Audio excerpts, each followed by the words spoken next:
वक्त की सबसे बड़ी और अहम खबर आपको देंगे कि ईरान का अब नए हुर्मुज़ खोलने का ऐलान, बड़ा ऐलान ईरान की जानिब से सामने आया है। ईरान का अब नए हुर्मुज़ खोलने का ऐलान, और इसी ऐलान का इंतजार किया जा रहा था, जिसको कहा जा रहा था कि ये गोल्डन कार्ड है ईरान के पास, वो अब नए हुर्मुज़, और उसको अब खोलने का ऐलान कर दिया गया है ईरान की जानिब से। बड़ी खबर है, अहम खबर है, जिससे मुतालिक आपको अपडेट करें कि ईरान का अब नए हुर्मुज़ खोलने का बाकायदा ऐलान सामने आया है। और इससे मुतालिक जैसे ही तफसीलात सामने आएंगी आपको और भी अपडेट करेंगे। अभी की इत्तलात ये हैं कि ईरान का अब नए हुर्मुज़ खोलने का ऐलान सामने आया है। आपको अपडेट करें, ईरान का अब नए हुर्मुज़ खोलने का ऐलान। लबनान में जंगबंदी के बाद तिजारती जहाज़ों के लिए अब नए हुर्मुज़ खोल रहे हैं। अब्बास इराक्ची की जानिब से ये स्टेटमेंट सामने आई है कि लबनान में जंगबंदी के बाद तिजारती जहाज़ों के लिए अब नए हुर्मुज़ को खोला जा रहा है। वज़ीर ख़ारिजा हैं ईरान के अब्बास इराक्ची, जिनकी जानिब से ये बड़ी स्टेटमेंट सामने आई है। जंगबंदी के बाकी दिनों में अब नए हुर्मुज़ मुकम्मल खुला रहेगा। अब्बास इराक्ची की जानिब से ये बताया गया है। तिजारती जहाज़ों के रास्ते की पहली ही निशानदही की गई है, अब्बास इराक्ची की जानिब से बताया गया है। तो आपको अपडेट करें कि ईरान का अब नए हुर्मुज़ खोलने का बड़ा ऐलान सामने आया है। लबनान में जंगबंदी के बाद अब नए हुर्मुज़ खोल रहे हैं, अब्बास इराक्ची की जानिब से ऐसा बताया गया है। जंगबंदी के बाकी दिनों में अब नए हुर्मुज़ मुकम्मल खुला रहेगा। तिजारती जहाज़ों के रास्ते की पहले ही निशानदही की गई है। याद रहे कि ये वो अब नए हुर्मुज़ है जिस पर डेडलॉक था अमेरिका का ईरान के साथ, और इसी को खोलने का ऐलान किया गया है अब ईरान की जानिब से। अब्बास इराक्ची का ट्वीट इस वक्त समा अपने नाज़रीन को दिखा रहा है, और समाजी राबते की वेबसाइट एक्स का इस्तेमाल करते हुए अब्बास इराक्ची ने, वज़ीर ख़ारिजा है ईरान के, उन्होंने बड़ा पैगाम दिया है, बड़ा ऐलान किया है। अब नए हुर्मुज़ को खोलने का बाकायदा ऐलान ईरान की जानिब से कर दिया गया है। लबनान में जंगबंदी के बाद अब नए हुर्मुज़ खोल रहे हैं। मंसूर जाफर साहब इस वक्त हमें ज्वाइन कर चुके हैं। बेहद शुक्रिया मंसूर साहब ज्वाइन करने के लिए, वक्त देने के लिए। ये अभी तक की बहुत बड़ी डेवलपमेंट है, बहुत बड़ी खबर है, सर क्या कमेंट करेंगे? जी, ये ऐलान मैं समझता हूँ शायद उसी बात की रीइटरेशन है जो ईरान पूरी इस जंग के दौरान ही करता रहा है कि हमने अब नए हुर्मुज़ को बंद नहीं किया था। ये बुनियादी तौर पे एक एक्टिव वॉर जोन होने की वजह से मुख्तलिफ जहाज़ जो हैं अपनी इंश्योरेंस कंपनियों और अपने अपने ममालिक के हिदायत की रोशनी में जो है वो यहाँ से गुजरने से एतराज़ कर रहे थे। ये अब नए हुर्मुज़ हर वक्त खुली रही है, और आपने देखा कि इस जंगबंदी से पहले भी बहुत सारे जहाज़ वक्तन फवक्तन गुजरते रहे हैं। और अब यकीनन इस ऐलान के बाद इस बात का समझता हूँ बहुत ही जैसे साई ऑफ रिलीफ पूरी एक शिपिंग इंडस्ट्री जो है वो लेगी। और उसके साथ साथ जो इस वक्त इजलास बरतानिया के वज़ीर आज़म और फ्रांस के वज़ीर आज़म तकरीबन 40 मुल्कों के नुमाइंदों के साथ एक वर्चुअल इजलास कर रहे हैं, शायद उनके लिए ये बहुत बड़ी खुशखबरी होगी कि वो जिस इशू को एड्रेस करने के लिए, जो मुश्तरका हिकमत अमली तरतीब देने के लिए अपनी लेट एफर्ट्स जो है वो शुरू कर रहे थे, तो उस एफर्ट से यानी उस मुज़ाकरात के हतमी नतीजे पर पहुँचने से पहले ही ईरान ने ये खुशखबरी उन्हें सुना दी है कि वो अब नए हुर्मुज़ खुली है, कि जिसे दुनिया की सबसे बड़ी ताकत अपने बहुत बड़े मिडिल ईस्ट का जो लाडले हैं उसके साथ और अमेरिका के बहरी बेड़े जो हैं वो इसके करीब आके दोबारा दूर जाते रहे। तो ये कम से कम इस बात का वाज़ेह सबूत है कि ईरान ने अपनी इस स्ट्रेटेजिक जो आबना थी उसको किस तरीके से सेफगार्ड किया, किस तरीके से उसको उन्होंने जंग की बाई प्रोडक्ट के तौर पे अपने हक में इस्तेमाल किया। और यकीनन इसका जो एक नेगेटिव इम्पैक्ट, एक फॉल आउट जो है वो पूरी दुनिया की मईशत, हर तरह की तरसील और ख़ासतौर पे जो सप्लाई चेन को तहवाला करने की सूरत में दुनिया को देखना पड़ा। यकीनन पाकिस्तान भी उसका मुतासरीन की फहरिस्त में शामिल है। लेकिन मैं समझता हूँ कि इस ऐलान के बाद कम से कम एक बहुत बड़ी बोन ऑफ कंटेंशन जो समझी जा रही थी कि शायद जो एक हतमी डील की राह में सबसे बड़ी रुकावट है, क्योंकि न्यूक्स के हवाले से तो जो इस वक्त हमारे फील्ड मार्शल तेहरान में मुज़ाकरात जिस नौयत की निगोशिएशन कर रहे हैं, उसको देख भी ये तसल्ली हो रही है कि वहाँ पर भी उस नुक्ते पर भी कोई ना कोई ऐसी दरमियानी राह जो है वो तलाश कर ली गई होगी कि जब आने वाले दिनों में वो वापस तशरीफ लाते हैं और अपना वज़ीर आज़म साहब और बैठ के नोट्स एक्सचेंज करते हैं, तो जो तैयारियां इस वक्त इस्लामाबाद में और ख़ासतौर पे कैपिटल में देखने को मिल रही हैं वो नवीद इस बात की है कि शायद डोनाल्ड ट्रंप साहब को इस बार जो है एक रस्मी जंग रुकवाने का जो तमगा जो है वो इस्लामाबाद में उन्हें मार्गला एवेन्यूज में जो है वो पाकिस्तान की हुकूमत अता करेगी। अगर उन्हें नॉर्वे ने जगह अता नहीं किया तो वो परेशान ना हो जाता है इस बात। सही, ठीक है। मंसूर साहब साथ रहिएगा। हारिस नवाज साहब हमें ज्वाइन कर चुके हैं, जौहर सलीम साहब हमें ज्वाइन कर चुके हैं। दोनों का बेहद शुक्रिया। हारिस साहब आपकी तरफ आती हूँ। अब तक का ये एक बड़ा ऐलान है और यही वो गोल्डन कार्ड है जिस पर यह कहा जा रहा था कि ईरान अच्छे तरीके से प्ले कर रहा है या ईरान ब्लैकमेल कर रहा है अमेरिका को, ये बात की जा रही थी और अब इसी आपने हुर्मुज को खोलने का ऐलान कर दिया बाकायदा। ये ईरान ने बहुत अच्छा कार्ड खेला है। दे पे इवन आई वुड से कि उसको अमेरिका को बैकफुट पे कर दिए। They have no reason out से, कोई और अब उनके पास रीजन नहीं रह गए हैं। बहुत सोच समझ के और I miss give lot of credit to field marshal Asim Munir कि वो मौजूद हैं। आई एम श्योर उन्होंने भी इसमें उनको काफ़ी हद तक समझाया होगा। और अभी भी जिससे हमने ये स्ट्रेट ऑफ हॉर्मूज को खोल दिया, दुनिया की जो एक परेशानी थी वो दूर हो गई। दुनिया का एक हर वक्त एक डर था कि इकोनॉमिक क्राइसिस हो जाएंगे, एनर्जी क्राइसिस हो जाएंगे, वो सब खत्म हो गए हैं। इस वक्त ये इतनी अच्छी मूव है, मेरे ख्याल में इसके बाद मुझे 99% लगता है कि तमाम इश्यूज खत्म हो गए हैं, अंडरस्टैंडिंग हो गई है, निटी-ग्रिटी खत्म हो गई हैं और अब इंशाल्लाह इस्लाम अकॉर्ड होगा और वो एक बहुत बड़ा फैदर होगा प्रेसिडेंट ट्रंप के कैप में कि उन्होंने इस मामले को खत्म शक्ल दे दी। सही, ठीक। हारिस साहब साथ रहेगा। जौहर साहब आपकी तरफ आती हूँ। आपने हुर्मुज का खुलना यकीनन हर मुल्क इसको अप्रिशिएट करेगा। सर, बड़ी बड़ी सिटिंग्स हुई अभी हमारे जो आर्मी चीफ हैं, हमारे जो आसिम मुनीर साहब हैं वो भी मौजूद हैं तेहरान में, वजीर आजम भी मौजूद हैं। ये अहम दौरे, अहम सिटिंग्स, उसी का नतीजा आपको लगता है? जी बिल्कुल, इसमें पाकिस्तान की जो डिप्लोमेसी है और वो भी जो हाईएस्ट लेवल पे इस वक्त चल रही है, उसने बिल्कुल बहुत पिविटली कंट्रीब्यूट किया है, बहुत उसका हिस्सा है उसमें। और मैं समझता हूँ कि ये बिल्कुल ये दुरुस्त सिमत में एक सही कदम है। ईरान को बिल्कुल इसी तरह करना चाहिए और इससे ये भी पता चलता है कि चीज़ें आगे बढ़ रही हैं और एक जो है ना हम एक मुस्बत जो है उस कल्मिनेशन की तरफ बढ़ रहे हैं। ये जो मुज़ाकरात इंशाल्लाह जब नेक्स्ट राउंड होगा, लेकिन इससे पहले भी मैं कह चुका हूँ कि ये जो क्योंकि इस वक्त जो चीज चल रही थी वो क्या थी, ईरान के जो आबनाए हुर्मुज पे जो इतना लेवरेज था, तो उस पे अमेरिकन ने जब ये ब्लॉकेड किया तो उस ब्लॉकेड का सारा फोकस इसी। सही, ठीक, बिल्कुल। अब्दुल्ला हमीद गुल साहब भी हमारे साथ मौजूद हैं। बेहद शुक्रिया अब्दुल्ला साहब वक्त देने के लिए। फील्ड मार्शल सैयद आसिम मुनीर इस वक्त तेहरान के दौरे पर हैं और उन्होंने जब दौरा ये किया तभी हमें बड़ी एक्सपेक्टेशंस थी कि हमारे बड़े वहां पर जा रहे हैं तो कुछ पॉजिटिव खबर आएगी और वो खबर आ भी गई। एक बहुत बड़ी डेवलपमेंट हुई, आपने हुर्मुज को खोलने का बाकायदा ऐलान हुआ। सर, कैसे देखते हैं? बिस्मिल्लाहिर्रहमानिर्रहीम। महक साहिबा, अब तो आपकी महक की वजह से आप देखें आबनाए हुर्मुज पाकिस्तान की काविशों से महकने लगी, अल्हम्दुलिल्लाह। और मेरे ख्याल में इसमें फील्ड मार्शल साहब का एक बहुत बड़ा किरदार है, बल्कि सबसे बड़ा किरदार, क्योंकि जो सूरत हाल थी उसको बताना बड़ा जरूरी था कि अपने जो ईरानी भाई हैं उनके जो मुश्किलात हैं, तकालीफ हैं, उनका वहाँ सोचना, उनसे बात करना, उनका अजाला करने का लाहे अमल बताना, ये एक मुश्किल मरहला है। It's not an easy job. और इस टाइम पे आबनाए हुर्मुज खुलने से न सिर्फ खलीजी ममालिक को कितना अच्छा पैगाम ईरान ने दिया है, और इससे ये साबित होता है कि ईरान ने जो बात कही थी कि जनाब आबनाए हुर्मुज पर उनका कंट्रोल है, तो आबनाए हुर्मुज उनके कंट्रोल में थी और आइंदा भी रहेगी, इसमें कोई दूसरी राय नहीं है। और चीन के जो वजीर दिफा हैं एडमिरल डोंग जन, उन्होंने भी इस बात को कहा था कि ये आबनाए हुर्मुज मुकम्मल ईरान के कंट्रोल में है। मैं ये समझता हूं कि अभी इस टाइम पे आबनाए हुर्मुज खुलने पे जो अभी ताज़ा तरीन मेरे सामने फिगर्स आई हैं, ब्रेंट ऑयल के अंदर और दीगर जो कंपनीज हैं उनके अंदर बाकायदा 5% कमी आई है फ्यूल की कीमतों में, जो कि एक बड़ी खुशाइंद बात है।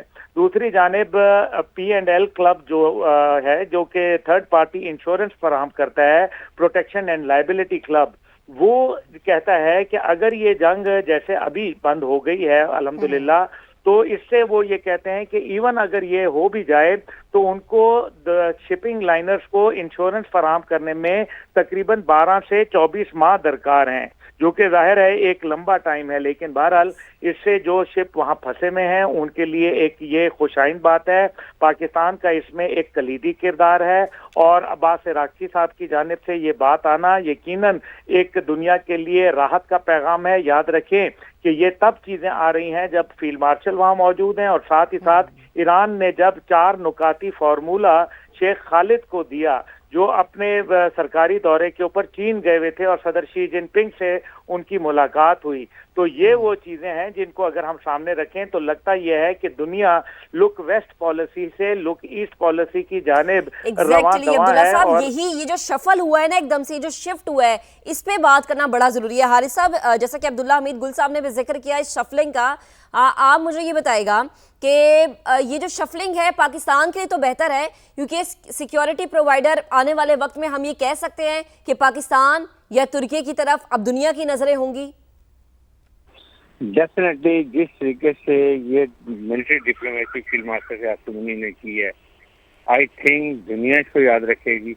पाकिस्तान तो खैर कभी भूल ही नहीं सकता, और पाकिस्तान को जो कलीदी किरदार अदा किया है, जिस अच्छे तरीके से खुशखूबी से खलूस दिल से और सिंसियरिटी से काम किया है कि chief of defence forces field marshal से आसमानी 2-3 दिन से ईरान में है, इससे देखने की वो कितनी कोशिश की है कि दुनिया तबाही के दहाने से वो खींच के लिए आए हैं। 100 बार लोग बात करते हैं, वो खत्म हो गई है।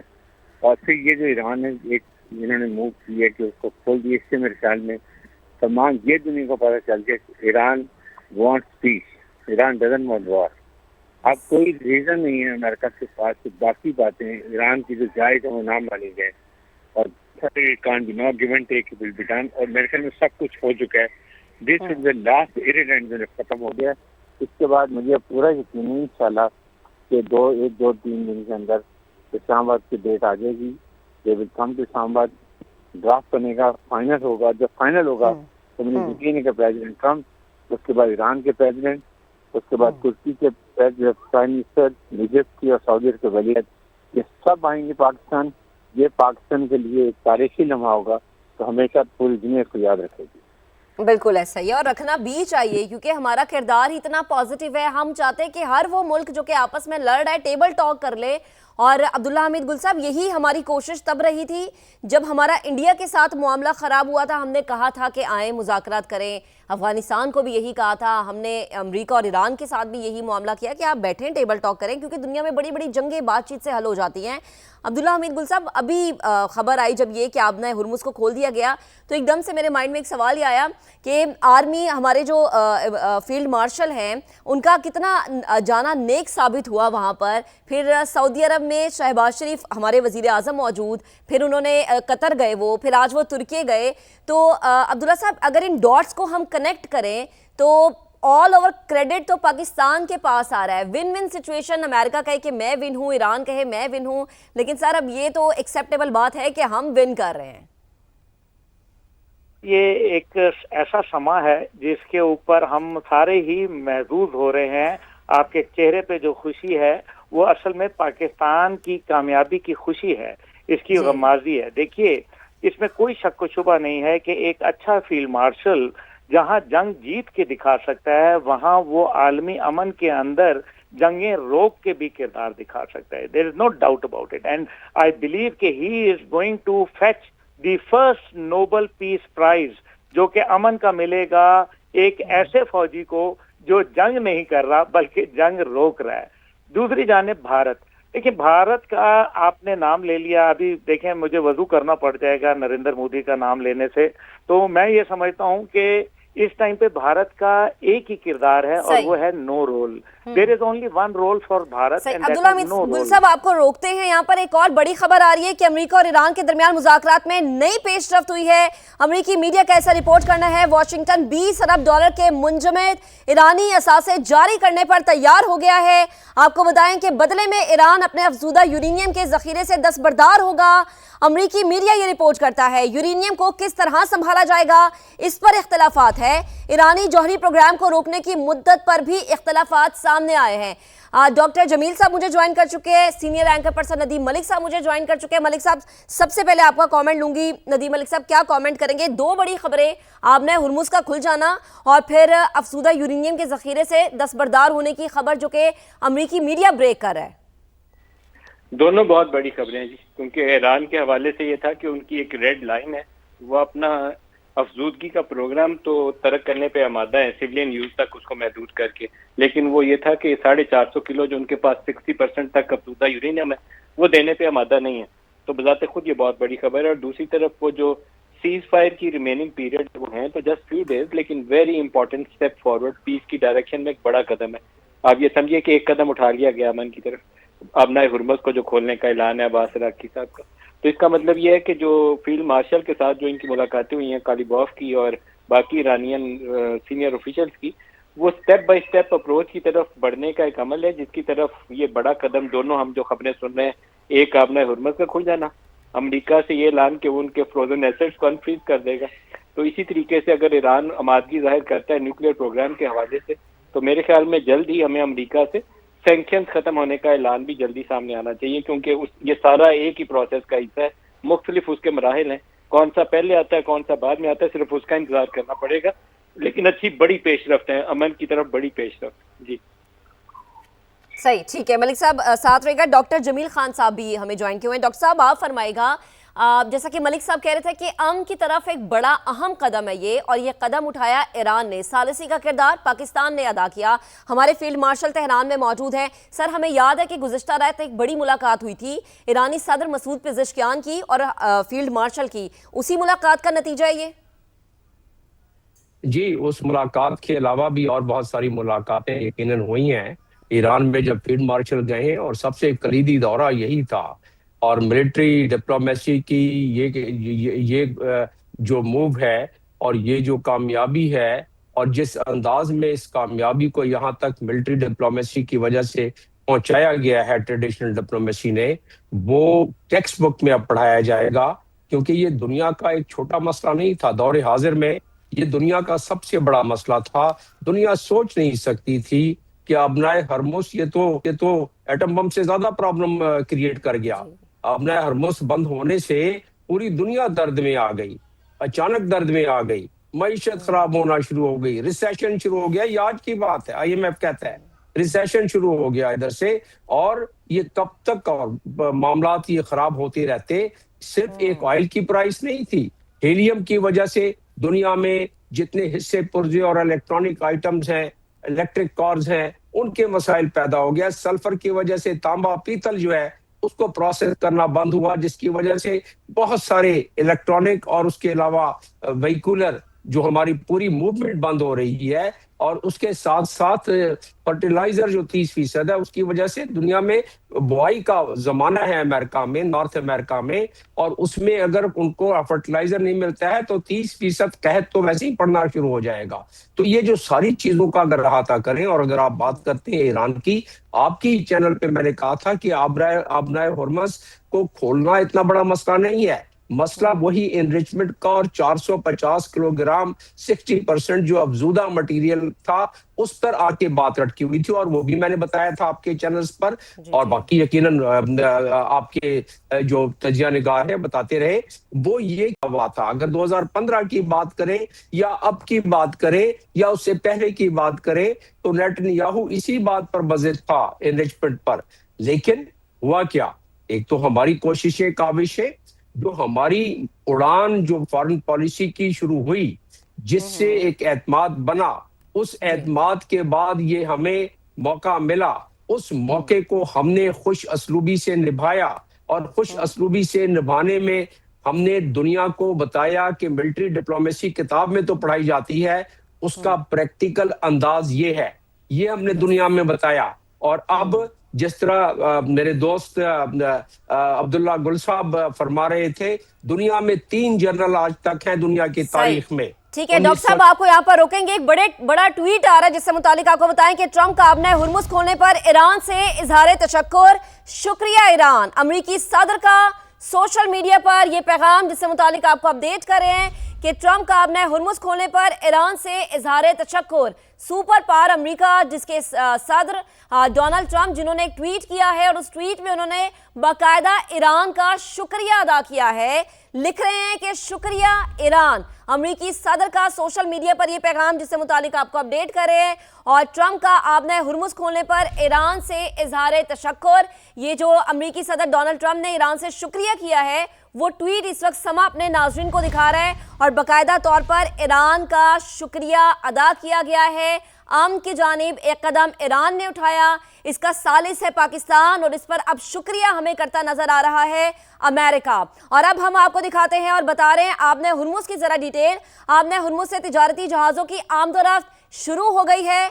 आबना हुर्मुज़ से तिजारती जहाज़ों की लाइव ट्रैकिंग इस वक्त समा अपने नाजरीन को दिखा रहा है। ये लाइव ट्रैकिंग है, यानी जहाज़ों की लाइव ट्रैकिंग शुरू हो गई है। इस पे हमें अल्हम्दुलिल्लाह इसलिए कहना चाहिए क्योंकि इससे मईशत बहुत मुतासिर हो रही थी, रिसेशन बढ़ रहा था, दुनिया की मईशतें तबाही के दहाने पर थी और पाकिस्तान की सालिसी की कोशिश इस तरीके से काम आई कि आबना हुर्मुज़ जिसको कहा जा रहा था कि खोला जाए, अब अल्हम्दुलिल्लाह वो खुल चुकी है और आबना हुर्मुज़ पर इस वक्त लाइव ट्रैकिंग जारी है जिसके मनाजिर समा अपने नाजरीन को दिखा रहा है। नदीम मलिक साहब मेरे साथ मौजूद हैं। मलिक साहब, यकीनन ये वो लम्हा है जिसमें मैं भी शुक्र अदा कर रही हूँ और बहुत सारे लोगों ने भी किया होगा क्योंकि मईशत को नुकसान पहुंच रहा था, रिसेशन बढ़ रहा था, लोगों के लिए मसाइल पैदा हो रहे थे और हर मुल्क की एक ही कोशिश थी कि ये खुल जाए और पाकिस्तान की कोशिशें, पाकिस्तान की सालिसी आज काम भी आ रही है।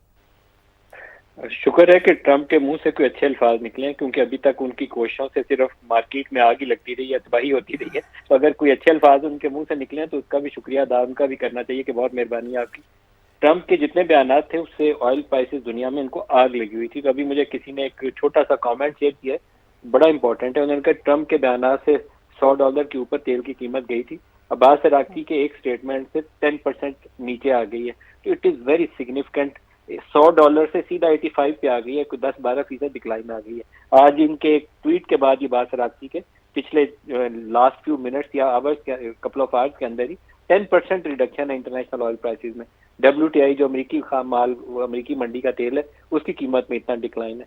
तो ये पीस की तरफ जैसे जैसे एक कदम उठाएंगे वैसे वैसे मार्केट स्टेबलाइज होनी शुरू हो जाएगी। एकदम से दोबारा $60 पे तो जाने का इम्कान नहीं है, it will take some time, लेकिन मार्केट में इस्तेहकाम आना शुरू हो जाएगा। वो जो रोजाना 100 से ऊपर जाती थी, 102, 104, 110 को टच करती थी, अगर ये पीस एग्रीमेंट जल्द साइन हो जाता है तो होपफुली ये बिलो 80 सेटल हो जाएगी प्राइस किसी लेवल के ऊपर। ट्रंप के बयान से एक चीज और भी जाहिर होती है कि ये बड़ी सिंक्रोनाइज स्टेटमेंट्स है। एक ऐलान आता है तेहरान से तो दूसरा ऐलान आता है वाशिंगटन से।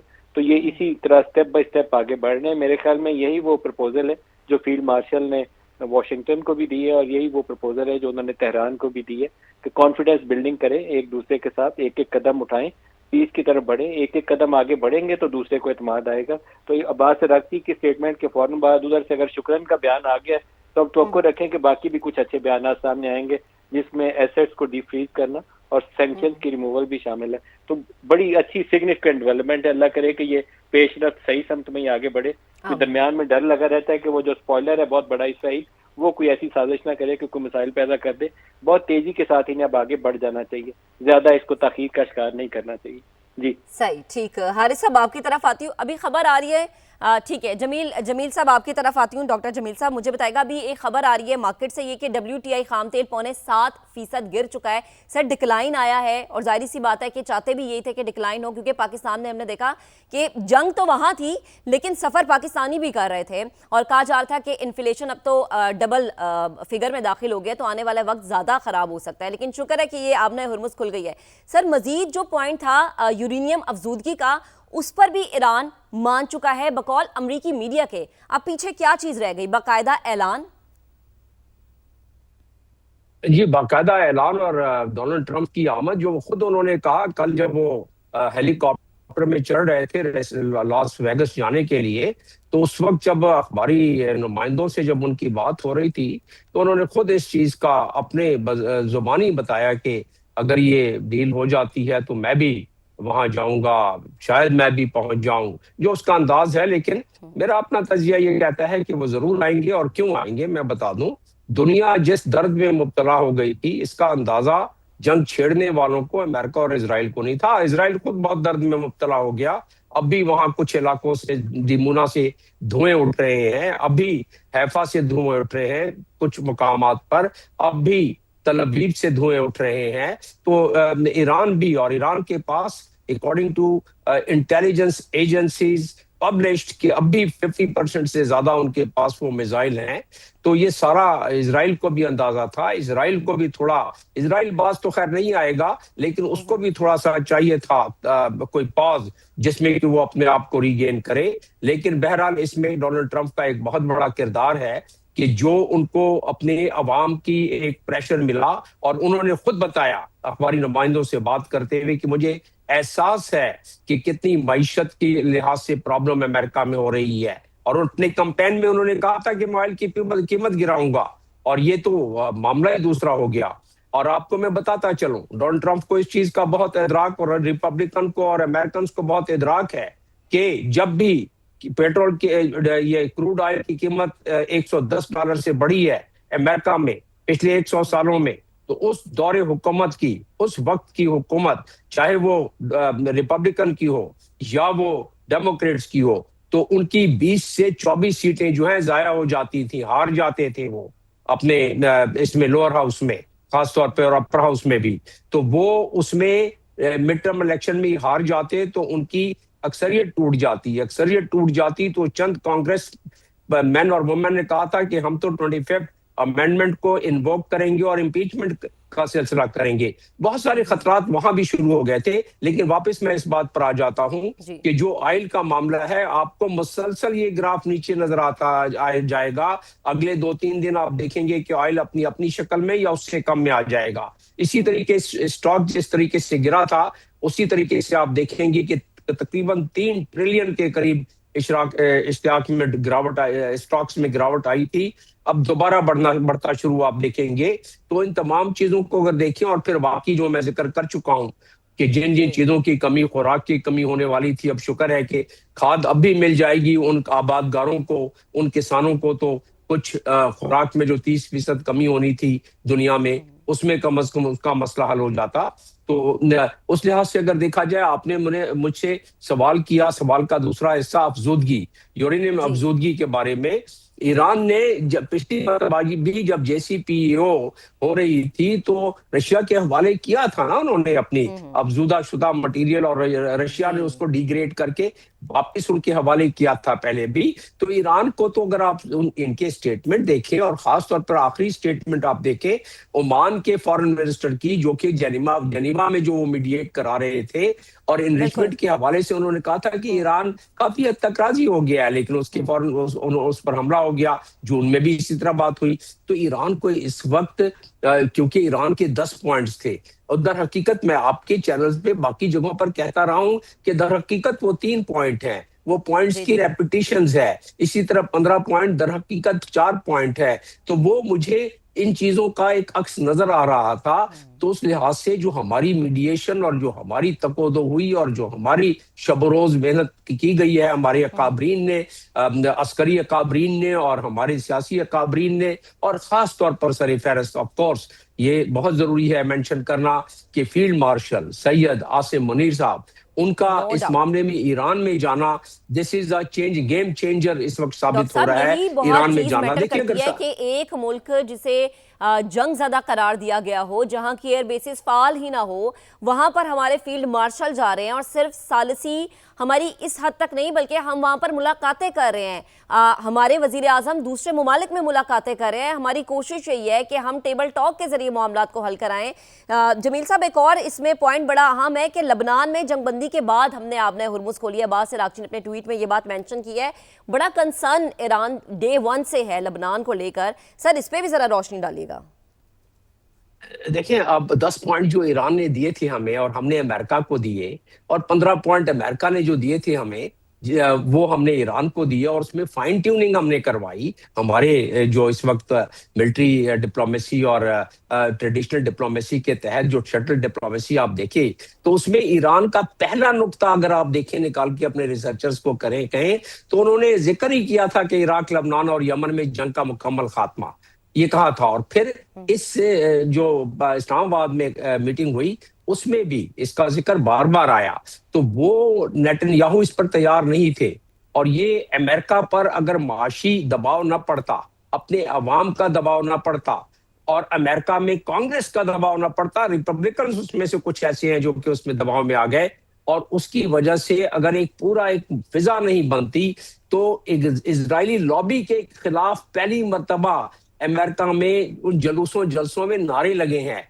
और उस लिहाज से जो पॉपुलैरिटी कम हुई है इजराइल के, जो पहले फेवर में 67% 1923 में थे लोग, अब वो 23 से 25% के करीब रह गए। तो इजराइल को भी इस चीज का, इजरायली लॉबी खास तौर पर अमेरिका में, उसको भी इस चीज का इदराक। तो इन तमाम चीजों का अगर जहन में अपने अहाता करें तो हमें बात समझ आती है कि इस वक्त ये फिजा, पाकिस्तान ने तो खैर इन तमाम डॉट्स को भी जोड़ा होगा, लेकिन साथ साथ जो एफर्ट की तो यकीनन वो सारों को एक निजात का रास्ता मिला, सारों को एक फेस सेविंग का रास्ता मिला। और यही हम चाहते थे, यही सब अच्छी सफारतकारी है कि वो विन विन गेम के तौर पर बिल्कुल डॉक्टर साहब, ईरान भी ये तो अमेरिका उसी दिन से चाह रहा था ना कि एक सेफ एग्जिट मुझे मिल जाए। जब हमारे वजीर आजम ने ट्वीट किया था और कहा था सीज फायर होना चाहिए, गालिबन 15 दिनों के हवाले से जब बात की गई थी, तभी अमेरिका ये चाह रहा था कि एक सेफ एग्जिट मुझे मिले। अब दो ममालिक ऐसे हैं जो कि खित्ते में और पूरी दुनिया में अमन को कायम नहीं रहने देते। आप समझ गए होंगे कि मैं बात कर रही हूँ भारत की, और मैं बात कर रही हूँ भारत के फादरलैंड यानी इसराइल की। तो बड़ी पॉजिटिव खबरें आ रही हैं, बड़ी पॉजिटिविटी हो रही है, और अच्छी बात है कि डेवलपमेंट पॉजिटिव ही होनी चाहिए। अब इसमें क्या दोनों ममालिक की तरफ से कोई शरारत की जा सकती है? इस बात को भी हमें मद्देनजर रखना होगा। नहीं, इजराइल का मैं आपको बताऊं कि रिजीम चेंज वो करवा रहे थे ईरान की, नोट कर लें आप अपने चैनल पर जी। इजराइल में इलेक्शन हो रहे हैं नवंबर में, वो रिजीम चेंज तो उधर होने लगी है। नेतन्याहू ने क्या कमाया, क्या खोया, क्या पाया, मैं बता देता हूं आपको। जो मैं आपको बता रहा था कि वहां जो शहरों में धुएं अभी तक उठ रहे हैं, कभी इजराइल ने सोचा था? नेतन्याहू तो अपने कौम को कहता था, वो कहता था कि आपको तो हमने आयरन डोम दिया हुआ है, हम तो दुनिया की मजबूत तरीन, हमारे पास एयर डिफेंस सिस्टम है, हमारे एयर डिफेंस सिस्टम को तो कोई ना मिसाइल, ना कोई बम, ना कोई और चीर के बाहर निकल सकता है और हमारी तरफ आ सकता है। तो वो गरीब जिनकी कि सिर्फ 70 लाख की 7 मिलियन की उनकी आबादी है, 70 लाख की यहूदियों की, बाकी उसमें 20 लाख फलस्तीनी मुसलमान हैं और बाकी कौमों के लोग हैं, मजाहिब के लोग हैं। तो 70 में से तो आधे तो 5 लाख के करीब तो जून में भाग गए थे मुल्क छोड़ के कि भाई हम अपने अपने मुल्क में जा रहे हैं, यहाँ तो बंकरों में रहना पड़ता है। 23 घंटे बंकर में ऊपर नीचे जा रहे हैं, कभी ऊपर आते हैं कभी नीचे। बंकर में तंग हो गई थी पूरी कौम, इजराइल भी। तो वो तो हार गया इलेक्शन अगले नवंबर में, ये नोट कर लीजिएगा, चला देना है आपने ये अपने उस वक्त जब ये हारते हैं। तो रिजीम चेंज तो उधर हो रही है। ईरान में तो सिस्टम उसी तरह कायम है, लेकिन डोनाल्ड ट्रंप कहते हैं हम सर आंखों पर कबूल करते हैं। डोनाल्ड ट्रंप कहते हैं कि हमने रिजीम चेंज कर दिया है, 95% हमने उनकी लेकिन डॉक्टर साहब ये रिजीम चेंज वाला ख्वाब जो ट्रंप का था वो पूरा नहीं हुआ, और इस बात को अब बहुत सारे अमेरिकन खुद भी एतराफ करते हैं। इस बात का साथ रहेगा अलामा ताहिर अशरफी साहब मुझे ज्वाइन कर चुके हैं। अलामा साहब बेहद शुक्रिया वक्त देने के लिए। एक तरफ हमारे field marshal Syed Asim Munir Tehran में मौजूद है, बड़ी मुलाकातें हुई, फिर वजीर आजम सऊदी अरब, कतर और आज तुर्की में मौजूद है, और बड़ी खबर अलामा साहब कि आपने हुर्मुज का खुल जाना, क्या कहेंगे? हमारी कोशिशें, हमारी सालसी रंग ले आई? बिस्मिल्लाहिर्रहमानिर्रहीम, नहमदुहु व नुसल्ली व नुसल्लिमु अला रसूलिहिल करीम। देखिए, इसमें तो कोई शक ही नहीं है कि पाकिस्तान की जो कोशिशें हैं, और बिलखुसूस फील्ड मार्शल साहब हाफिज सैयद आसिम मुनीर साहब गुज़श्ता 3 दिन से जिस अंदाज से तमाम ईरानी क़यादत के साथ, देखिए एक बहुत अहम चीज़ थी, वो ये थी कि क्या ईरान की सियासी क़यादत और ईरान की अस्करी क़यादत जो है, जिसे पासदारान कहा जाता है, वो आपस में एक पेज पर हैं इस जंगबंदी के हवाले से। और कोई चीज अगर तय हो जाती है तो क्या दोनों तस्लीम करेंगे? तो जो सबसे बड़ा काम किया है फील्ड मार्शल साहब, वो ये किया कि उन्होंने सियासी क़यादत के साथ भी जाके बात की और उन्होंने अस्करी क़यादत के साथ भी बैठ के बात की, और दोनों का एतमाद हासिल करके फिर इस मामले को आगे बढ़ाया। और कल रात जब लेबनान में जंगबंदी हो गई थी तो ये आसार मुकम्मल तौर पर वाजे हो गए थे, ये चीज वाजे हो गई थी कि अब अल्हम्दुलिल्लाह मुस्तकिल जंगबंदी की तरफ और किसी मुआहदे की तरफ आगे बढ़ने के लिए कोई रुकावट दरमियान में नहीं है। फिर रात अमेरिकी सदर ने जो कुछ चीजें कही, तो उसके बाद तो अब कोई चीज ऐसी बाकी रह नहीं गई थी मासवाए इसके कि अपना हुर्मुज़ के खुलने के, और वो भी ईरान ने अब खोल दिया है। तो मैं समझता हूं कि पाकिस्तान ने जो कोशिशें जंग के आगाज में शुरू की थी, और दो बड़ी कामयाबियां अल्लाह ताला ने पाकिस्तान को दी हैं, एक उम्मत मुस्लिमा की वहदत और इत्तेहाद, और दूसरा ये ईरान अमेरिका जंग बंदी। ये दोनों चीजें पाकिस्तान के हिस्से में अल्लाह ताला ने डाली हैं, और हमारी क़यादत वजीर आजम साहब, फील्ड मार्शल साहब, वजीर खारजा साहब, उन्होंने इस पर जितनी मेहनत की है, और जो ब्रदर इस्लामी अरब ममालिक ने हमारे साथ इस पे ताउन किया, ईरान ने ताउन किया, अमेरिका ने ताउन किया, ये अलामा साहब बड़ी अहम बात है कि उन्होंने हमारी बात को सुना, उसका रिगार्ड किया, और नो डाउट वो कहते हैं ना कि जिसे अल्लाह ताला ने इज्जत देनी हो तो वो अल्लाह ताला उसे इज्जत बख्शता है। वातु इज्जु मंतशा वातु जिल्लु मंतशा। आर्मी हमारे जो फील्ड मार्शल हैं, हमारे जो वजीर आज़म, उन्हें वो जिंदा मिसालें इन चीज़ों की। साथ रहिएगा आप। अहमद सईद मिन्हाज साहब हमें ज्वाइन कर चुके हैं। अहमद साहब, आपने हुर्मुज़ का खुल जाना, फिर अमरीकी मीडिया का ये रिपोर्ट करना कि यूरेनियम अफजूदगी का जो मामला है उस पर बैक फुट पे ईरान हो रहा है, सर बहुत बड़ी डेवलपमेंट है ये। जी कोई शक नहीं है, इसकी जितनी तारीफ की जाए कम है, और मैं सही मानों में पूरी हमारी कौम इस वक्त मुबारकबाद की मुस्तहिक है। पूरी दुनिया में एक खुशी की लहर है, बिल्कुल वैसी जैसे अगर ये जो लास्ट सैटरडे नाइट को पूरा दुनिया जो है उस वक्त पाकिस्तान के इस्लामाबाद के ऊपर जो है वो फोकस किए हुए थे और हमारी टॉक्स को जो कवर कर रहे थे।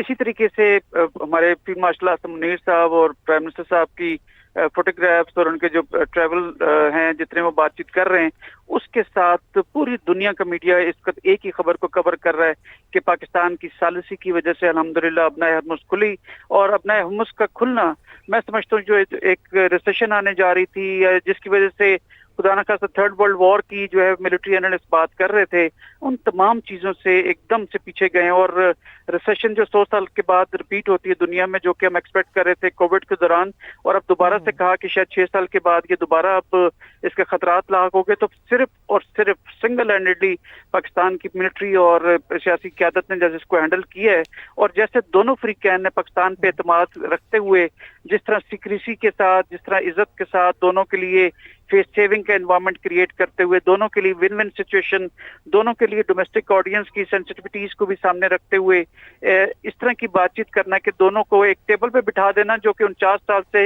एक दूसरे की शक्लें देखने की जो है वो रवादार नहीं थे। ये तमाम चीजें कैसे हुई? बेसिकली मिलिट्री डिप्लोमेसी और जो पॉलिटिकल डिप्लोमेसी है ये उसकी वजह से हुई है। जैसे मैं पहले कहता हूँ कि ऑपरेशन बुनियाद मरसूस पर जैसे हमने अपने से 4 गुना ज्यादा बड़े दुश्मन को 4 घंटे में, बल्कि उससे भी कम 2 घंटे तकरीबन में हमने उनको घुटने पहने मजबूर किया, उनको एज अ केस स्टडी के तौर पर वॉर कॉलेजेस और उसमें पढ़ाया जा रहा है। इसी तरीके से ये जो मिलिट्री और जो पॉलिटिकल डिप्लोमेसी, इनका यकजा होके इस रियलिस्ट पैराडाइम में एग्जिस्टिंग वर्ल्ड के अंदर जो फॉरेन पॉलिसी को किस तरह से इम्प्लीमेंट किया जाता है या सॉलिसी की जाती है, जितने आपके डिप्लोमेटिक ट्रेनिंग्स के स्कूल दुनिया में उसमें से केस स्टडी के तौर पर पढ़ाया जाएगा।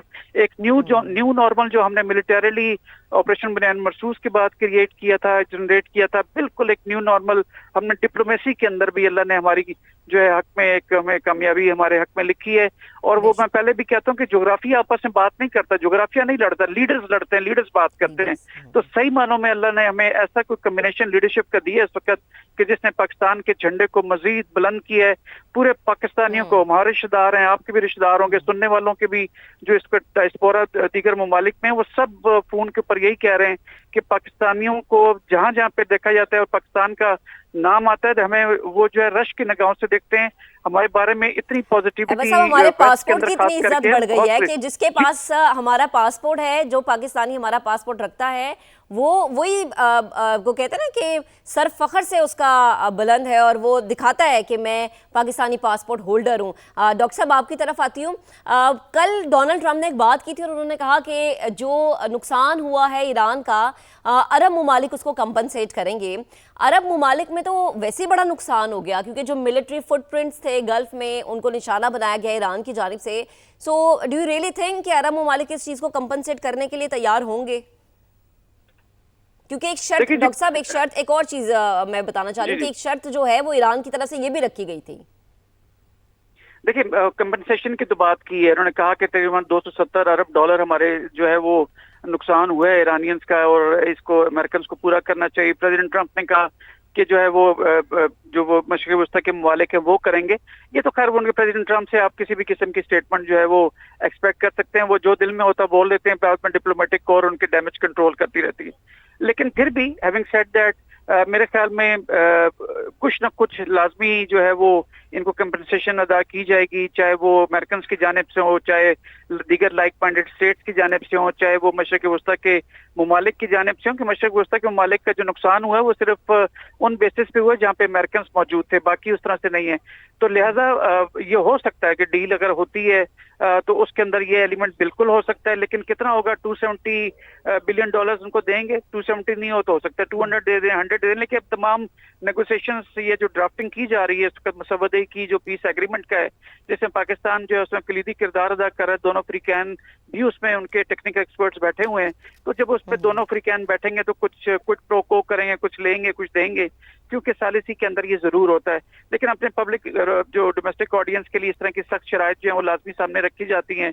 दोनों ममालिक जो है मैं समझता हूँ कि उनको ये तासुर देने की हमें जरूरत नहीं है, ना आपको, ना हमें एनालिस्ट को, ना दुनिया को, कि कौन जीता कौन हारा। ये अमन की जीत है, ये ईरान की भी जीत है, ये अमेरिकन की भी जीत है। पर जिसको भी है ओवरऑल दुनिया में अमन राइज होने जा रहा है, दुनिया में रिसेशन को अवॉइड कर दिया गया है, दुनिया में सिविलाइजेशन को खत्म करने की जो थ्रेट या न्यूक्लियर जो ब्रिंक्समैनशिप की जो कॉल हुई थी उसको हमने एड्रेस कर लिया है। जितनी तारीफ की जाए हमारी डिप्लोमेसी कम है।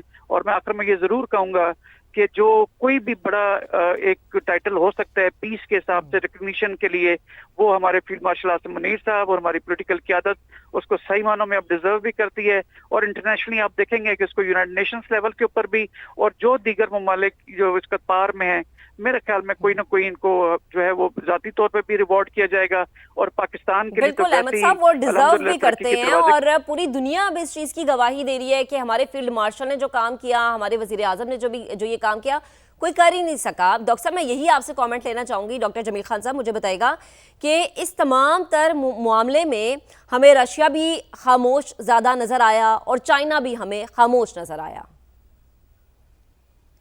लेकिन रशिया का खामोश रहना या पसे पर्दा मदद करना, रशिया खामोश तो नहीं रहा। रशिया ने ये बात अब मंजर आम पर है कि वो मदद करता रहा है, और वो मदद करता रहा है सेटेलाइट के जरिए, वो मदद करता रहा है कुछ हिस्से पुर्जे, कुछ उनके रडार्स के जरिए। लेकिन चाइना वो जितने भी उनके मिसाइल्स वगैरह हैं वो गो के ज्यादातर इंडिजिनस उन्होंने अपना शुरू कर दिया ईरान में। और खासतौर पर जून की लड़ाई के बाद उन्होंने 24 घंटे से 24/7 के बुनियाद पर अपनी फैक्ट्रियों को जारी रखा, और उसमें जो छोटे मोटे कंपोनेंट्स थे वो उनको मिलते रहे, खरीदते रहे वो, और चाइना उसमें मददगार साबित रहा। चाइना का जो 700 किलोमीटर आसमान पर जो सेटेलाइट है और वो और मदार में, और नीचे जो 700 मील पर मदार में है, इन दोनों की हम आहंगी से आप किसी डिफेंस एनालिस्ट से पूछेंगे तो और ज्यादा बेहतर तरीके से समझा देगा।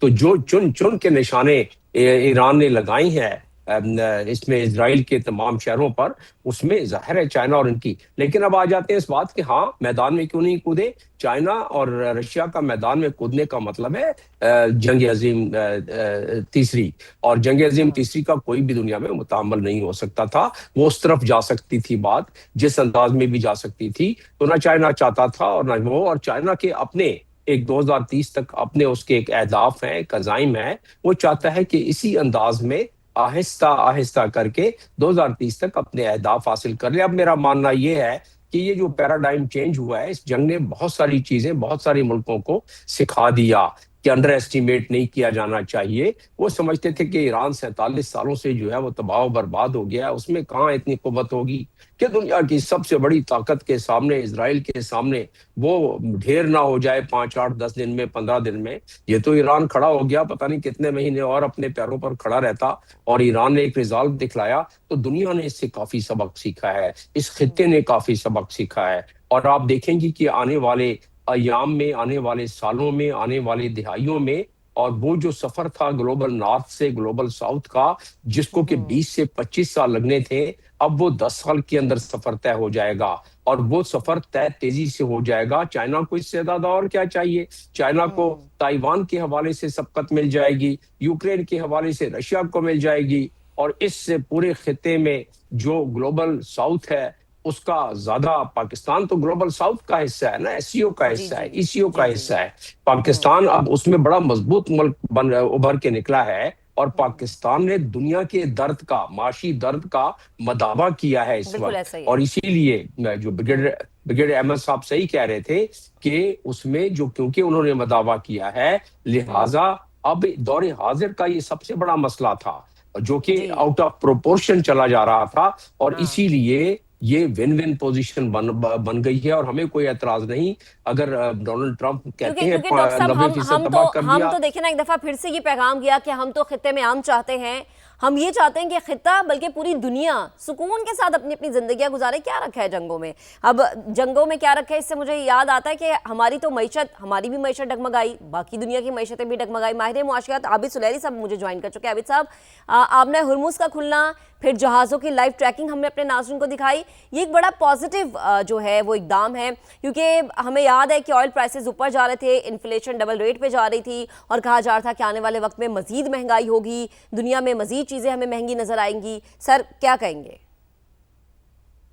पहले तो क्रेडिट जो है वो पाकिस्तान की सियासी और अस्करी जो क़यादत है उसको जाता है। पिछले 2 दिनों से जिस तरीके से वज़ीर आज़म ने और फील्ड मार्शल साहब ने अपने जो दौरे किए मुख्तलिफ मशरक़ी वस्ता के ममालिक के, और वहाँ पे जाके जिस तरीके से उन चीज़ों को डायल्यूट किया और मैटिएट किया, ये उसके बगैर इतनी बड़ी पेशरफ जो है मुमकिन नहीं थी।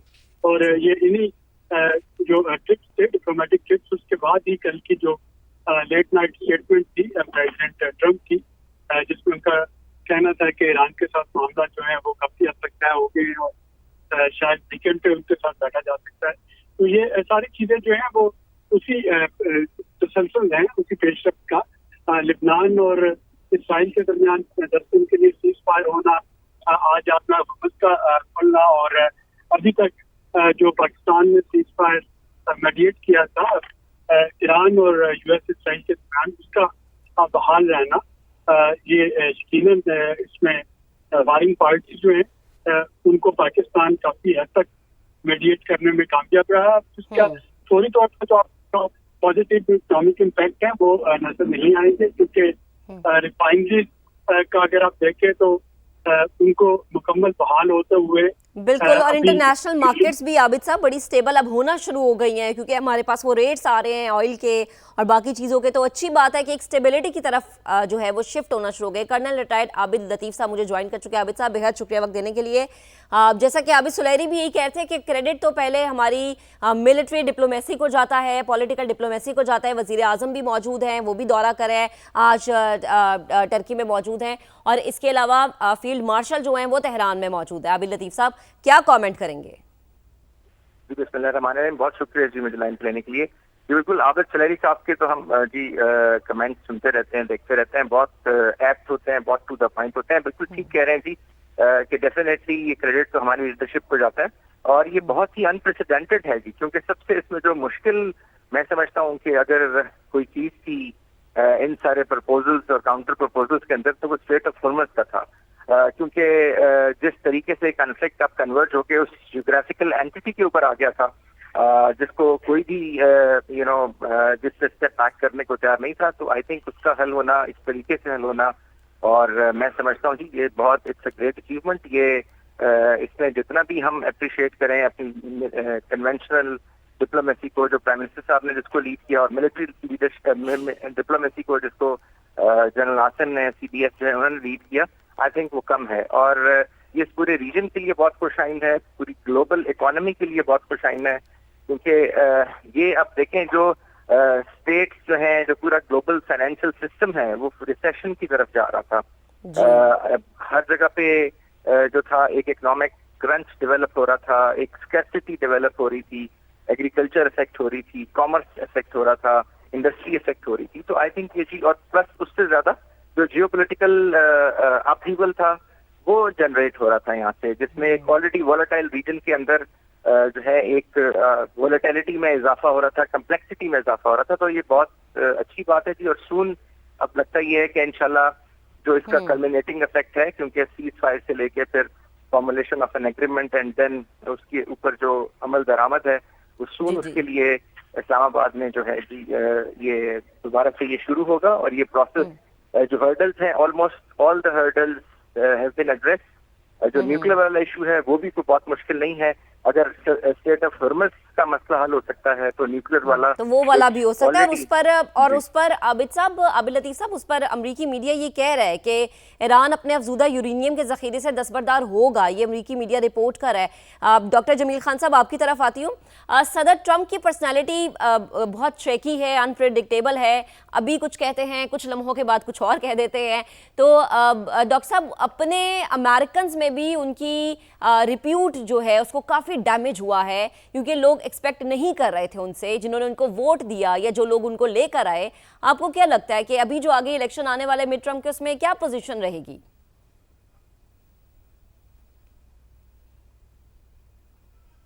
जी ठीक है, डॉक्टर जमील खान से भी राबता बहाल करेंगे। तो ये बहुत बड़ी डेवलपमेंट है। आबिद लतीफ साहब मेरे साथ मौजूद है। जी डॉक्टर साहब, अगर आप मुझे सुन पा रहे हैं और प्लीज जरा जी बताएगा। मैं ये कह रहा हूँ कि उनकी जिस तरीके से रेटिंग में तनाजुली हुई है, वो 33% पे जिस तरह आ गई है, वो बड़ी तेजी से तनाजुली हो रही थी। लेकिन डोनाल्ड ट्रंप को अगर आप देखें जिस अंदाज में वो अपनी सियासत चलाते हैं, तो इस फैसले के बाद उसमें रेटिंग दोबारा उनकी बढ़ने में मैं समझता हूं मददगार और मावनगार साबित होंगे ये फैसले। डोनाल्ड ट्रंप को इसी चीज का तो प्रेशर था रेटिंग का, यानी सियासी कास्ट उनकी बढ़ती जा रही थी। माशी कास्ट तो थी ही थी, माशी कास्ट कनेक्टेड है सियासी कास्ट से, और सियासी कास्ट में एक और कास्ट उसमें शामिल थी कि उनके अपने कांग्रेस मेंबर्स कहना शुरू हो गए थे कि क्या ये अमेरिकन गवर्नमेंट यानी कि डोनाल्ड ट्रंप की गवर्नमेंट, क्या वो अमेरिकन पॉलिसी लेके चल रही है या इजरायली पॉलिसी लेके चल रही है? क्या ये अमेरिका फर्स्ट है या इजराइल फर्स्ट है? ये काफी वहां नारे लगना शुरू हो गए थे, जिसकी बुनियाद पर उनकी सियासी साख गिरती जा रही थी मुसलसल। तो वो जिस अंदाज जी ठीक है डॉक्टर साहब, आपका कमेंट आ गया। और ये बहुत बड़ी डेवलपमेंट्स है जिससे मुतालिक समा ने अपने नाज़रीन को अपडेट रखा। और ये वो तमाम डेवलपमेंट एक दफ़ा फिर से आपको बताते हैं कि ईरान का आबना हुर्मुज़ खोलने का बाकायदा ऐलान सामने आया, और लबनान में जंगबंदी के बाद आबना हुर्मुज़ खोल रहे हैं। अब्बास इराक़ची ने ये ट्वीट किया। ट्वीट भी आप देख सकते हैं, अब से कुछ देर पहले का ये ट्वीट है। आज के दिन की बहुत बड़ी डेवलपमेंट हमें उससे रिगार्डिंग अब ये अमरीकी सदर डोनाल्ड ट्रंप का ट्वीट हम आपको दिखाते हैं, जिसपे उन्होंने बाकायदा तौर पर ईरान का शुक्रिया अदा किया। और उन्होंने कहा कि ईरान ने जो इकदाम किया है उस पर मैं बाकायदा तौर पर शुक्रिया अदा करता हूं, क्योंकि इकदाम ईरान की जानिब से बहुत अच्छा है, अमन की तरफ एक कदम है। और ट्रंप का अपने हुर्मुज़ खोलने पर ईरान से बाकायदा तौर पर इजहार तशक्कुर। समाजी राबते की वेबसाइट एक्स का इस्तेमाल किया अमरीकी सदर ने, और उन्होंने बाकायदा तौर पर ईरान को लिखा कि शुक्रिया ईरान। अमरीकी सदर का ये सोशल मीडिया पर पैगाम इस वक्त हम आपको दिखा भी रहे हैं। तो ये दो बड़ी डेवलपमेंट्स हैं। और इसके अलावा जो आबना हुर्मुज़ है, जिसके बारे में ये बात की जा रही थी कि ये ईरान के पास एक गोल्डन कार्ड है, और ईरान इस जंग में, जो कि अमेरिका और ईरान की जंग थी, उसमें बहुत ज़बरदस्त तरीके से इस्तेमाल कर रहा है। और उस चीज़ को रजामंदी के साथ आज ईरान ने खोल भी दिया है। ट्रंप का अपने हुर्मुज़ खोलने पर ईरान से इजहार तशक्कुर, शुक्रिया ईरान। अमरीकी सदर का सोशल मीडिया पर यह पैगाम। तो अपने हुर्मुज़ मुकम्मल तौर पर खुली और आमदोरफ्त के लिए तैयार है। सदर ट्रंप ने अपने ट्वीट में ऐसा लिखा है। और ईरान के हवाले से नाकाबंदी बदस्तूर बरकरार रहेगी। सदर ट्रंप का ऐसा भी लिखना है, मुआहिदा मुकम्मल तौर पर पाए तकमील तक पहुंचने तक नाकाबंदी रहेगी। ये अमल बहुत तेजी से मुकम्मल हो जाना चाहिए। ज्यादातर नुकात पहले ही तय हो चुके हैं। इसी पर बात करेंगे। डॉक्टर कमर चीमा साहब मुझे ज्वाइन कर चुके हैं। डॉक्टर साहब, बेहद शुक्रिया। बहुत बड़ी दो डेवलपमेंट, एक तो ये कि आपने हुर्मुज़ का खुल जाना, फिर अमरीकी सदर का उस पर शुक्रिया भी अदा कर देना, क्या कहेंगे? बहुत शुक्रिया। देखें, ये बहुत बड़ी डेवलपमेंट है। पाकिस्तान की कॉन्टीन्यूसली मिलिट्री डिप्लोमेसी जो है वो काम कर रही है। आपको पता है कि फील्ड मार्शल साहब जो हैं वो ईरान में थे, टॉप लीडरशिप से मिले, और कल जो है वो सीज फायर भी अनाउंस हो गया था। लेबनान और इजराइल के दरमियान भी मैं समझता हूँ वो बहुत बड़ी डेवलपमेंट है। पाकिस्तान आपको पता है इस वक्त जो डील ऑफ द सेंचुरी है वो करवाने जा रहा है, और अभी तक की जो इतलात हैं उसके मुताबिक तो देखें अमेरिका जो है वो चाहता है कि ये चीज़ें इमीडिएटली सॉल्व हों, ईरानियंस भी चाहते हैं सॉल्व हों, और ये सिर्फ इसलिए हुआ है कि पाकिस्तान ने इंतहाई ऑनेस्टी और डेडिकेशन, कमिटमेंट एंड क्लैरिटी और सिंसेरिटी से जो है ये निगोशिएशंस करवा रहा है। पहले हम मीडिएशन करवा रहे थे, अब हम निगोशिएशंस करवा रहे हैं। तो मुझे लगता है कि जो अभी अमेरिकन प्रेसिडेंट ने कहा है कि स्ट्रेट ऑफ हार्मुज खुल गई है, ये उनकी बहुत बड़ी डिमांड थी। आपको पता है कि वो समझते थे कि ये जब से ये जंग शुरू हुई तो स्ट्रेट ऑफ हार्मुज जो है वो बंद हो गई थी, तो सारे अमेरिका के वेस्टर्न जो इत्तेहादी थे वो भी परेशान थे, दुनिया में महंगाई भी बढ़ गई थी, इन्फ्लेशन का बहुत ज्यादा इशू था। और अभी आप देखें कि तेल की कीमतें भी बहुत तेजी से नीचे जाएंगी, तेल की सप्लाई चेन भी जो है वो बहाल होगी, और मैं समझता हूँ कि ये जितनी भी इस वक्त मिडल ईस्ट के अंदर ओपनिंग्स हो रही हैं ये क्रेडिट पाकिस्तान को जाता है, ये कोई और मुल्क नहीं करवा सका। और दूसरी बात इसमें ये भी है कि अभी जब तक ये डील नहीं होती तब तक तो जारी बात है बैकग्राउंड पे काफी काम हो रहा है। इवन के इस हद तक पता चला है कि अमेरिकन जो हैं वो रेडी हैं कि वो $20 अरब जो है वो ईरान को देंगे अगर एनरिच यूरेनियम जो है वो हवाले कर दिया जाता है या इस हवाले से कोई डील होती है। तो मैं समझता हूँ ईरान की इकोनॉमी बहुत बेहतर होने जा रही है, ईरान ओपन अप होता है, ईरान का जो तेल है वो पाकिस्तान के लिए खुलता है, ईरान की मार्केट पाकिस्तान के लिए खुलती है। तो मैं समझता हूँ ये बहुत ही बड़ा एक सिग्निफिकेंट जो सिचुएशन जो है वो हमारे लिए बेहतर हो रही है। मैं समझता हूँ कि इस पे पाकिस्तान को की जो लीडरशिप है उसको जितनी दाद दी जाए वो कम है। मुझे ये लगता है कि कहीं ना कहीं पे अब जो लीडरशिप है सारी दुनिया की वो इस बात को देख रही है कि बहुत जल्द ये सिग्नेचर जो है ये भी हो जाएंगे। तो लेकिन फिलहाल मार्केट्स बेहतर हैं, सेंटीमेंट्स अच्छे हैं, इकोनॉमी बेहतर हो गई है, उम्मीद बन गई है, और सीज फायर अभी इंटैक्ट है। तो मैं समझता हूँ बहुत अच्छी आउटलुक है इस वक्त तक ग्लोबल एग्जैक्टली डॉक्टर कमर चीमा साहब, और यही चीज फील्ड मार्शल भी चाह रहे थे, वजीर आजम भी चाहते थे, बहैसियत कौम, बहैसियत पाकिस्तानी, मुझ समेत हर पाकिस्तानी यही चाहता था, क्योंकि जंगों से कभी भी मुल्क संवरते नहीं है, बल्कि जो वो तबाही की दास्तानें छोड़ते हैं वो नस्ल दर नस्ल चलती रहती हैं। डॉक्टर खाकान नजीब मुझे ज्वाइन कर चुके हैं, माहिर मुआशरात है। डॉक्टर खाकान साहब बेहद शुक्रिया ज्वाइन करने के लिए, वक्त देने के लिए। अब चूंकि आपने हुर्मुज खोलने की बात हो रही थी तो ईरान ने एक बड़ा ऐलान कर दिया, आपने हुर्मुज खोल दिया। अब वो चीज जिसको हम देख रहे थे कि मईशत डगमगा रही है, महंगाई बढ़ रही है, ऑल तो हम भी इससे इफेक्ट हो रहे थे, सर क्या कमेंट करेंगे? देखिए, जो इस वक्त पिछले 1-1.25 माह में हुआ है, the world has gone through one of the largest global oil price and supply shock since 1973। इससे दुनिया की जो मईशतें हैं, सारी मईशतें जो हैं, और दुनिया के जो 8 अरब लोग हैं, उस जंग का जो जिसे कहते हैं रिपरकशंस हैं वो सब ने फील किए हैं। मतलब ये इतना डीप इम्पैक्ट था कि दुनिया भर में जो महंगाई है वो आई है, तेल की कीमत, ट्रांसपोर्ट, उसके सेकेंडरी इफेक्ट्स फूड पे। So it was a very very uncomfortable situation for the whole world. Global growth के जो फिगर 2026 के आए वो ग्लोबली शेव ऑफ हुए। कहाँ 3.2% हम ग्लोबल ग्रोथ समझ रहे थे, वो 3 के अंदर अब दिखाई देना शुरू हुई। इन्फ्लेशन के नंबर्स बढ़ते हुए दिखाई दिए। पाकिस्तान में भी आप ये देखिए कि जो CPI और SPI, ये 2 इन्फ्लेशन के नंबर्स हैं। SPI हर हफ्ते आता है, वो कहीं 5% ईयर ऑन ईयर बढ़ रहा था, अब पिछले 2 हफ्ते से 12% ईयर ऑन ईयर बढ़ रहा है। तो हमारे सारे लोगों ने बहुत फील किया है उस जिसे कहते हैं जर्क को, उस शॉक को जो लगा है। अब बिकॉज 20% तेल वहां से गुजरता है, 20% LNG वहां से गुजरती है। जहां तक आप ये देखेंगी कि कतर में 2 से 3 टर्मिनल्स डिस्टर्ब हुए और वो अगले 2 से 3 साल नहीं आएंगे। मैं इस वक्त जब कीमत देख रहा हूं तो दुबई प्लैट्स जो है वो $104 पे है, और जो ब्रेंट और जो WTI क्रूड है वो $80 और $85 के दरमियान ट्रेड कर रहा है। ये भी याद रखिए कि अभी 2-3 माह लगेंगे इन चीजों को नॉर्मलाइज होते। अगर straight of Hormuz continuously normal traffic में भी आ जाती है, इसलिए कि लोग समझते नहीं है, जब वहां से जहाज चलता है तो उसको ईस्ट एशिया पहुंचते हुए 1 माह लगता है। तो पिछले 1 माह के अगर सारे जहाज नहीं निकले हैं तो जो जिसे कहेंगे डिसरप्शन है सप्लाई की, उसको पूरे होते हुए वक्त लगेंगे। But this is a story which we have probably, जिसका जो वर्स्ट है वी हैव पास थ्रू। और चूंकि सीज फायर के बहुत सी जिसे कहते हैं नुकात, न्यूक्लियर पे अभी बात हो सकती है कि वो उसको कैसे 5 साल करना है, 10 साल करना है, यूरेनियम का क्या होना है, बट लार्जली लेबनान की सीज फायर तक ये होल्ड करेगा।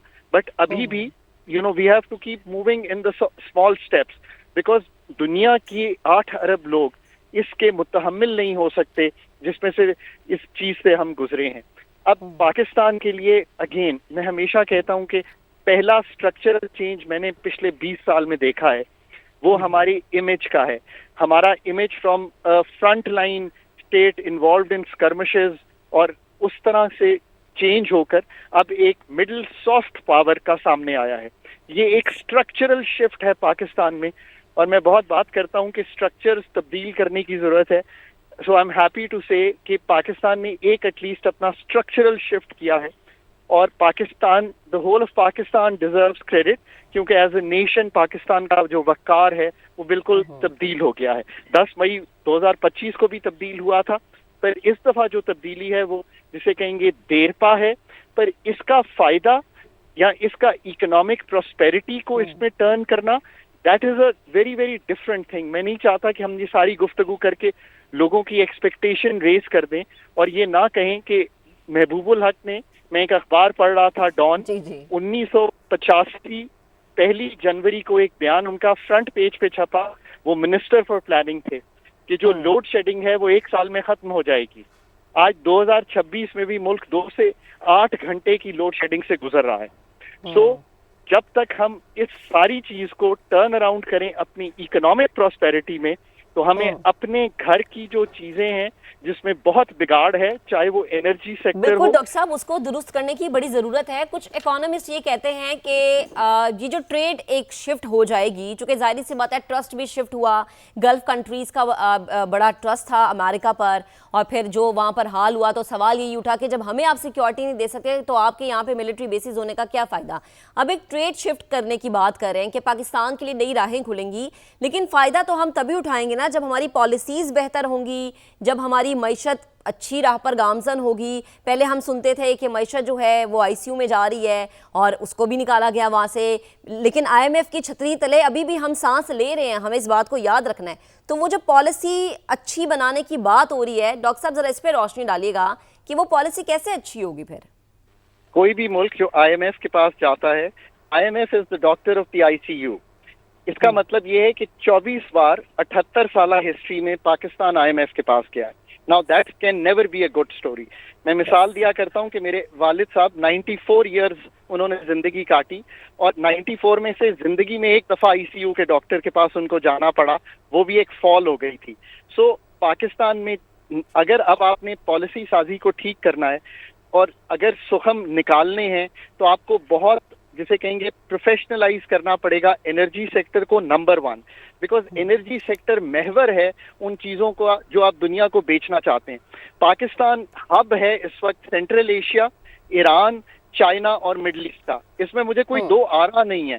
हम अगर ईस्टवर्ड इंडिया को छोड़ भी दें फॉर द टाइम बीइंग, तो हम इतनी बात करते हैं जी इंडिया से ट्रेड करें। मैं कहता हूं पहले westward China, car countries, Iran और मिडिल ईस्ट के सप्लायर तो बने, अगर इनको पूरा कर लें तो फिर इंडिया से भी बात कर लेंगे, जहां हमारे पास और छोटे छोटे डॉक्टर साहब छोटे छोटे स्टेप बहुत मैटर करते हैं और वही फिर आपको एक बड़ी मंजिल की तरफ लेके जाते हैं। साथ ही रहेगा सीनियर एंकर पर्सन अफसार आलम साहब भी मुझे ज्वाइन कर चुके हैं। अफसार साहब बेहद शुक्रिया वक्त देने के लिए। अफसार साहब, 2 बहुत बड़ी डेवलपमेंट, एक तो ईरान ने बाकायदा ऐलान किया आपने हुर्मुज को खोलने का, और फिर उस पर अमेरिकी सदर ने शुक्रिया भी अदा किया। जी बिल्कुल, बड़ी अहम डेवलपमेंट है। ये सिर्फ 2 डेवलपमेंट्स नहीं है, जो लेबनान में जंग बंदी हुई है वो भी बहुत बड़ी डेवलपमेंट है। और फिर चौथी डेवलपमेंट ये है कि जो उन्होंने ऑफर किया है अमेरिका ने कि हम $20 अरब इनरिच्ड यूरेनियम के लिए कैश ईरान को दे सकते हैं। और 5वीं चीज ये है कि तेल की कीमतें क्रैश कर गई हैं, नीचे आ गई हैं। और ये पिछले एक दिन 24 घंटों में, 30 घंटों में ये सारी डेवलपमेंट्स हुई हैं। और आपको पता है कि पिछले कल से परसों से field marshal Asim Munir Tehran के दौरे पे हैं और वहाँ पे ये सारी चीजें डिस्कस हो रही हैं। और तकरीबन 95% जो डील के मामलात हैं दोनों ममालिक के दरमियान वो तय हो रहे हैं और फील्ड मार्शल आसिम मुनीर की मीडिएशन के जरिए हो रहे हैं। तो इससे ज्यादा सबूत पाकिस्तान की कामयाब सफारतकारी का मेरा ख्याल कुछ हो नहीं सकता कि इन तमाम जगहों पे जो मैंने 5 चीजें आपको गिनाई हैं, और तेल सस्ता होगा पूरी दुनिया के लिए आसानी है, जंग बंद होगी तो पूरी दुनिया के लिए आसानी है, और फिर लेबनान में बहुत लोगों को दुख था, पाकिस्तान के लोगों को, पूरी दुनिया के लोगों को, वहाँ जितना जुल्म हो रहा था वहाँ जंग बंदी हुई है, और अब इंशाल्लाह ये ईरान का भी मामला जो है वो सेटल हो जाएंगे। बिल्कुल। जो कहा है वो उन्होंने ईरान का नाम नहीं लिया, उन्होंने थैंक यू कहा है, तो मैं तो समझता हूँ कि उन्होंने थैंक यू आसिम मुनीर ही कहा होगा, क्योंकि वही है वहाँ पे इस वक्त जो सारा कुछ कर रहे हैं। ईरान लिखा उन्होंने अपने ट्वीट में, शुक्रिया, थैंक यू ईरान। मैंने भी देखा, हमने वो ट्वीट चलाया अफसार साहब। अच्छा ठीक है, चले ईरान का भी शुक्रिया। और हाँ, और आसिम मुनीर हमारे जो फील्ड मार्शल है उनका तो शुक्रिया बद, क्योंकि अफसार साहब हमें याद है कि वो जो रात थी जब ये कहा जा रहा था कि अमेरिकन वक्त के मुताबिक सुबह 8 बजे कुछ बड़ा होने जा रहा है, तो उस पूरी रात में हमें भी नींदें नहीं आई थी, और फिर ऑल ऑफ सडन वजीर आजम का ट्वीट आता है और फिर मसालहत की तरफ मामला चले जाते हैं। तो नो डाउट क्रेडिट तो वजीर आजम पाकिस्तान को, फील्ड मार्शल पाकिस्तान को देना बनता है, पूरी दुनिया अब दे भी रही है। अब जो सेकेंड राउंड की बात हो रही थी, इस्लामाबाद में एक और टेबल टॉक की बात हो रही थी, अब उसके जो मेन 2 पॉइंट्स थे, एक तो आपने हुर्मुज का खुल जाना, फिर यूरेनियम अफजूदगी का आपने जिक्र किया, जिसके बदले में अमरीकी मीडिया रिपोर्ट करता है कि वाशिंगटन $20 अरब के मुंजमद ईरानी असासे बहाल कर देगा। तो पीछे रह क्या गया है? अब आई थिंक चीजें बहुत क्लियर हो गई हैं। पीछे रह क्या है? ट्रस्ट दोनों ममालिक के दरमियान और फ्यूचर। आप मुझे सुन रही हैं? जी। और फ्यूचर का जो है, फ्यूचर में जंग दोबारा ना हो, क्योंकि इसमें देखें जो स्पॉइलर है ना वो इसराइल है, और उसका ख्याल रखना बहुत जरूरी है कि वो कुछ और काम ना करना शुरू कर दे। और अभी तक पाकिस्तान ने जितनी कामयाब सफारतकारी की और अपने दुरुस्त निशानदेही की है कि प्राइम मिनिस्टर शहबाज शरीफ, फील्ड मार्शल आसिम मुनीर और डिप्टी प्राइम मिनिस्टर इसहाक डार, इन तीनों लोगों ने दिन रात एक किया है, इसमें कोई शक नहीं है। तो उसकी वजह से ये मुमकिन हुआ है कि इसराइल पहली दफा शायद पूरी तारीख जो है इसराइल जब से वजूद में आया है कि अमेरिका कोई मिडिल ईस्ट के बारे में काम कर रहा है, बातचीत कर रहा है, और इसराइल उसमें से आउट है। और ये पाकिस्तान की सफारतकारी की वजह से, पाकिस्तान के मिडिल पावर होने की वजह से, पाकिस्तान की जो इज्जत बढ़ी है इंडिया के साथ मई 2025 की जंग जीतने के बाद, उसकी वजह से है। तो मेरे तो ख्याल में ये चीजें बड़ी अहम है, और इसका आने वाले दिनों में जो ट्रस्ट डेफिसिट की जिसकी मैंने बात की है कि फ्यूचर में कोई मसला ना हो, उस पे काम हो रहा है। और उसमें जो ईरान और सऊदी अरब के वज़राए खारजा के दरमियान जो कल राब्ता हुआ है, वो भी इत्तेफाक से फील्ड मार्शल आसिम मुनीर वहीं पे मौजूद थे और शहबाज शरीफ सऊदी अरब में मौजूद थे। तो इसलिए पाकिस्तान ये कर रहा है कोशिश कि जो पोस्ट वॉर सिनेरियो है मिडिल ईस्ट का, उसमें ईरान और सऊदी अरब वो एक दूसरे के इत्तेहादी हों, ना कि एक दूसरे के साथ उनकी कोई कशमकश हो, जिससे पूरी इस्लामी दुनिया कशमकश में आ जाती है। तभी इसराइल के फ्यूचर के जो वार हैं, वार मैं उर्दू वाला वार कह रहा हूँ और इंग्लिश वाली वार भी, तभी उसको रोका जा सकता है इसराइल के, अगर मिडिल ईस्ट के कम अज कम मिडिल ईस्ट के मुसलमान मुत्तहिद रहें। सही, ठीक। अच्छा, अब सर साहब एक और चीज़ है, मिडिल ईस्ट की अगर बात की जाए स्पेशली, तो मिडिल ईस्ट की अटेंशन, ट्रस्ट, और इसके अलावा जो एक इन्वेस्टमेंट पॉइंट ऑफ व्यू से अगर हम देखें कि एक टाइम पे हम देख रहे थे कि अमेरिकी सदर आते सऊदी अरब और बड़ी इन्वेस्टमेंट की बात करते हैं, और एक अच्छी खासी इन्वेस्टमेंट अमेरिका की गल्फ में भी थी, वो चीज़ें भी आपको लगता है कि शिफ्ट हुई हैं अब? देखिए, शिफ्ट हुई नहीं है, होंगी। मैं उस दिन देख रहा था, हांगकांग और सिंगापुर हॉट डेस्टिनेशन हैं, सारा पैसा वहां जाना शुरू हो गया क्योंकि उनके पास अच्छा इंफ्रास्ट्रक्चर है, उनके पास गवर्नेंस बेहतर है। हम अपनी गवर्नेंस बेहतर कर लें तो अभी जो वजीर दाखिला साहब ने फरमाया है कुछ बिजनेसमैन को कोट करके कि $100 बिलियन तो पिछले शायद 2 साल में या पता नहीं कितने सालों में बाहर किया है, वही वापस आ जाए, आधा ही वापस आ जाए। $50 बिलियन तो बहुत होता है, लेकिन वो कहाँ आए? उसके लिए अपॉर्चुनिटीज तो पाकिस्तान ने क्रिएट करनी है ना। तो इसके अलावा फॉरेन इन्वेस्टमेंट आना चाह रही है, गवर्नेंस तो हमने खुद बेहतर करनी है ना। कराची शहर का जो हाल है वो हमने बेहतर करना है ताकि वहाँ फॉरेनर्स आके प्रॉपर्टी खरीदें या रहें।